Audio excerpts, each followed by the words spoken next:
Well said. And I was one of my, I would say, one of the experiences I went through that really led to my conversion was actually walking in the garden with my mom, and she'd been going through a very rough time at the time. This is a few years back, about I think 6 or 7 years back, and I was kind of I don't know what you'd say, the new age guy who went to Cambodia and came back and thought he understood Zen and was reading McKenna and reading Watts, and I was very much within that whole world. And I just saw suffering. I saw my mom going through a very rough time, and my whole worldview just collapsed right in front of me in that moment. I just realized that saying to her in that moment, I didn't say it, but it was on my mind, wanting to say to her, all this suffering, all this pain, it's all just an illusion. In that moment, I just realized how phony, how superficial, how flat, how nihilistic that actually is. Because it's almost like you don't have to care about anything really. And I still cringe a little bit when I hear people say, well, everything's just an illusion. I say, okay, but now what, right? Where do we go from here? What's the point of doing anything if everything's an illusion? If all the suffering, all the ambition I feel is just, I mean, I think when people immediately slap someone in the face when they say that, like right away, just slap them really hard in the face and then to just smile. All right, carry on then, Mr. Illusion. It's like, yes.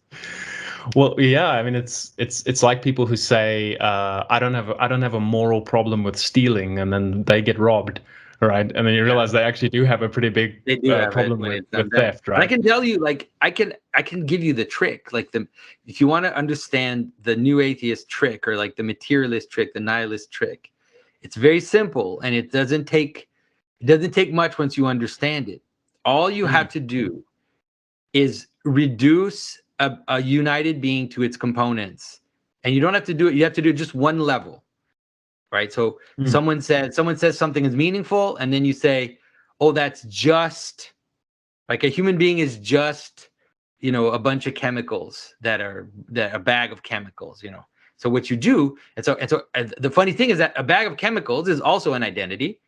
They all those things, the elements also have identities, because there's a hierarchy of that. But that's, if you want to understand, people do it all the time. They'll say something like, it's like whatever it is that you're doing that's meaningful, they'll just reduce it to its elements. It's like shaking hands. We just touch our hands together. That's what we're doing. It's ridiculous. It's ridiculous to touch our hands. What are we doing, right? So you can do that for anything that has meaning. But then the trick, and this is the trick, is that all the elements you bring it down to are also meaningful and symbolic and ritualized.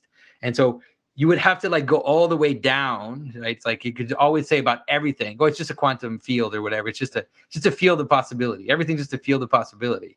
But usually you can just do it one step. So it's like if you really want to be Mr. Cynical, that's all you need to do is just reduce.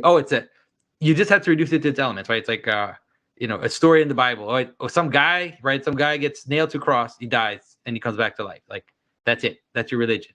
Seriously. It's ridiculous, right? And you can do it with anything. It's great. It's like it's a beautiful. It's like a trick. But once you see that that's what happens, it's like you won't fall for it ever again when somebody tries to reduce something to its elements. Yeah, well, as you were saying that, I mean, you mentioned people can do it with anything. It's almost like a good example of how it kind of injects nihilism into things is, supposing I come to you and I've had a really rough week at work and it's Friday and I'm in a good mood because it's Friday, and I think, yes, the weekend's coming up. I've got Saturday, I've got Sunday. Aren't you glad it's Friday? And you say to me, well, look, in 3 days it's Monday. Or I come to you in December, and I say, I'm so glad it's December. And you say, yeah, but guess what next month is?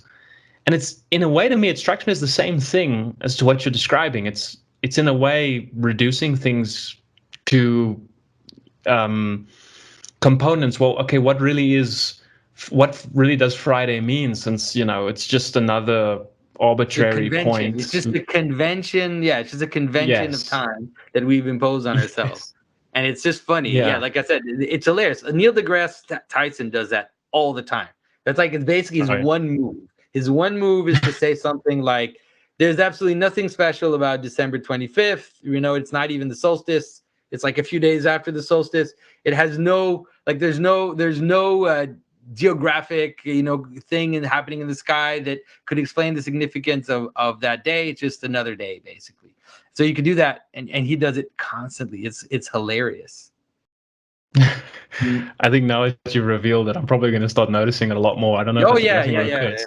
Yeah, pay attention to him in particular. He's the, I don't know if he's still kind of online much, but like if you look at his tweets and look at his posts, you'll see that he does it constantly. He just reduces something to its elements and then declares it to be non-meaningful